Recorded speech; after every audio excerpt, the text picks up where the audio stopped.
का माहौल बिगाड़ने में याचिका दायर करने वाले लोगों के साथ पुलिस और प्रशासन के लोग जिम्मेदार हैं। इनको निलंबित किया जाना चाहिए और हत्या का मुकदमा चलाया जाना चाहिए, जिससे कि लोगों को इंसाफ मिल सके और आने वाले समय में कोई इस प्रकार की संविधान के खिलाफ और गैर कानूनी घटना को अंजाम न दिया जा सके। महत्वपूर्ण जो साजिश हुई, और वो साजिश सोची समझी इसलिए मैं बोल रहा हूँ। उत्तर प्रदेश का चुनाव था, पहले 13 तारीख को चुनाव होना था और 13 तारीख के चुनाव को उन्होंने बढ़ा करके 20 तारीख कर दिया। और इस जो घटना है मैं आपके सामने पढ़ना चाहता हूँ। अध्यक्ष महोदय, ये यात्रा रुकी क्यों नहीं है? यात्रा ले जाओ दूसरी तरफ। अध्यक्ष महोदय, हम बनते तो बहुत कुछ हैं, लेकिन दाईं तरफ वाले लोगों का थोड़ा हिसाब किताब अलग है।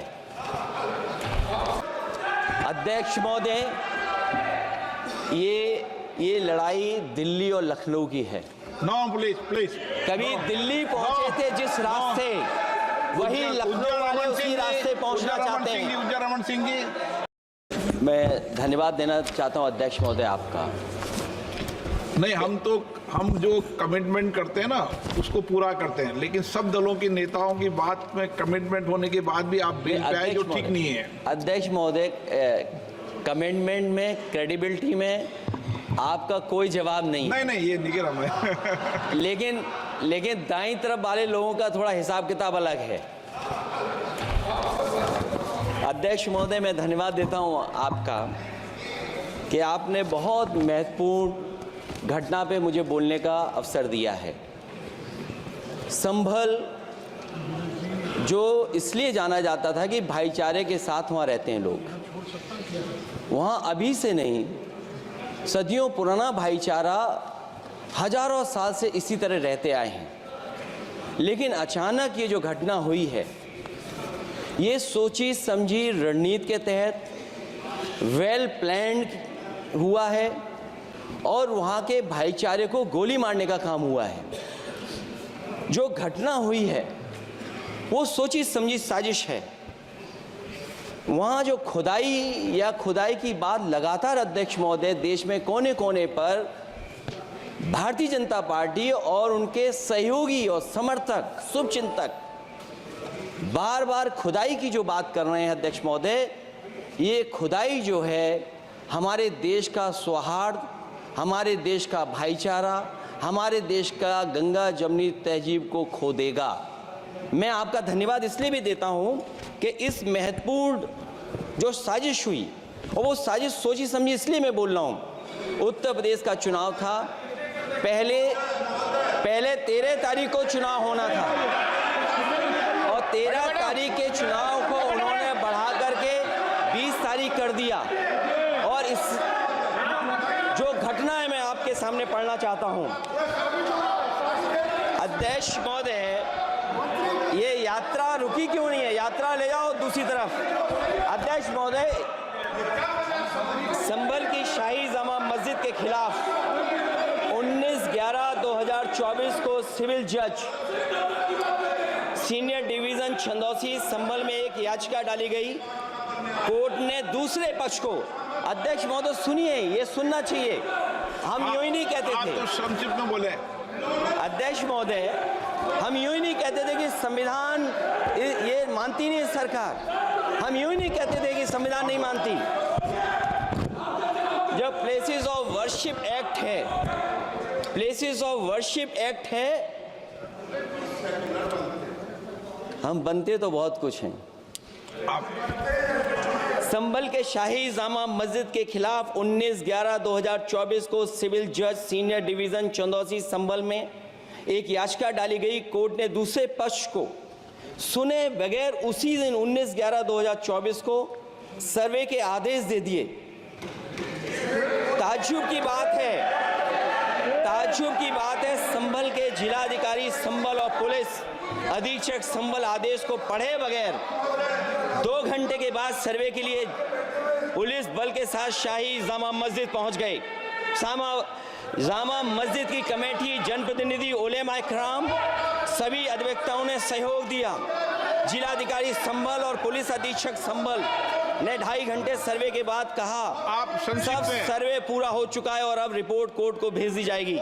लेकिन दिनांक 22/11/2024 फ्राइडे को जुमे की नमाज के लिए लोग नमाज अदा करने के लिए जामा मस्जिद पहुंचे, लेकिन पुलिस प्रशासन ने बैरिकेड लगा दिया ताकि लोग नमाज न पढ़ सकें। उसके बाद भी लोगों ने संयम बरतते हुए नमाज अदा की और किसी प्रकार का विरोध प्रदर्शन नहीं किया। 29/11/2024 को कोर्ट की अगली तारीख तय थी। शाही जामा मस्जिद की कमेटी और मुस्लिम समाज के सभी लोग कोर्ट में केस की पैरवी के लिए तैयारी कर रहे थे, परंतु दिनांक 23/11/2024 की रात पुलिस प्रशासन द्वारा कहा गया 24/11/2024 यानी अगले दिन सुबह को दोबारा सर्वे किया जाएगा। शाही जामा मस्जिद कमेटी और अधिवक्ता ने कहा कि इस सर्वे तो मुकम्मल हो चुका है, अब दूसरे सर्वे की क्या आवश्यकता है। कोर्ट के आदेश का हमने पालन कर दिया। अगर दूसरे सर्वे कराना है तो दोबारा आदेश करवाएं। कोर्ट के आदेश के बाद हम दोबारा सर्वे करा देंगे। लेकिन जिलाधिकारी संभल और पुलिस अधीक्षक संभल ने कोई सुनवाई नहीं की और तानाशाही दिखाते हुए सुबह के वक्त से पहले शाही जामा मस्जिद आ गए। शाही जामा मस्जिद कमेटी और मुस्लिम समाज के लोगों ने फिर भी धैर्य रखा और दोबारा सर्वे के लिए अंदर ले गए। सर्वे के दौरान करीब 1.5 घंटा बाद जब जनता को सूचना मिली तो वो इकट्ठा होना शुरू हो गए। लोगों ने सर्वे का कारण जानना चाहा तो सर्किल ऑफिसर ने उनके साथ गाली गलौज की और लाठीचार्ज करवाकर बुरी तरह जख्मी कर दिया। इसका विरोध करते हुए चंद लोगों ने पत्थर चलाए, जिसके बदले में पुलिस के सिपाही से लेकर के अधिकारियों तक ने अपने सरकारी और प्राइवेट हथियारों से गोलियां चलाईं, जिसका वीडियो रिकॉर्डिंग है, जिसके एवज में दर्जन लोग गोलियों से घायल हो गए हैं। 5 मासूमों जो कि अपने घर से सामान लेने के निकले थे, उनकी मृत्यु हो गई। संभल का माहौल बिगाड़ने में संभल का माहौल बिगाड़ने में याचिका दायर करने वाले लोगों के साथ पुलिस और प्रशासन के लोग जिम्मेदार हैं। इनको निलंबित किया जाना चाहिए और हत्या का मुकदमा चलाया जाना चाहिए, जिससे कि लोगों को इंसाफ मिल सके और आने वाले समय में कोई इस प्रकार की संविधान के खिलाफ और गैर कानूनी घटना को अंजाम न दिया जा सके। अध्यक्ष महोदय, ये लड़ाई दिल्ली और लखनऊ की है। नो प्लीज कभी दिल्ली पहुंचे थे जिस रास्ते, वही लखनऊ वाले उसी रास्ते पहुंचना चाहते हैं। उज्जर रमन सिंह जी 2 मिनट बोल रहे, आप 1 मिनट बोल रहे हैं।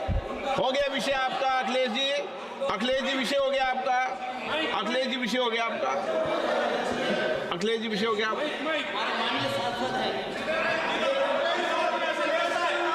अखिलेश जी आपका विषय हो चुका है। प्लीज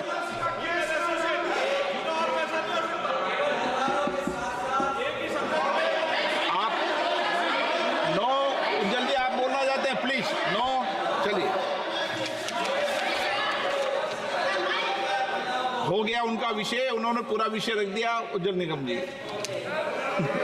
हो गया आपका विषय, आपने सारी मांग रख दी।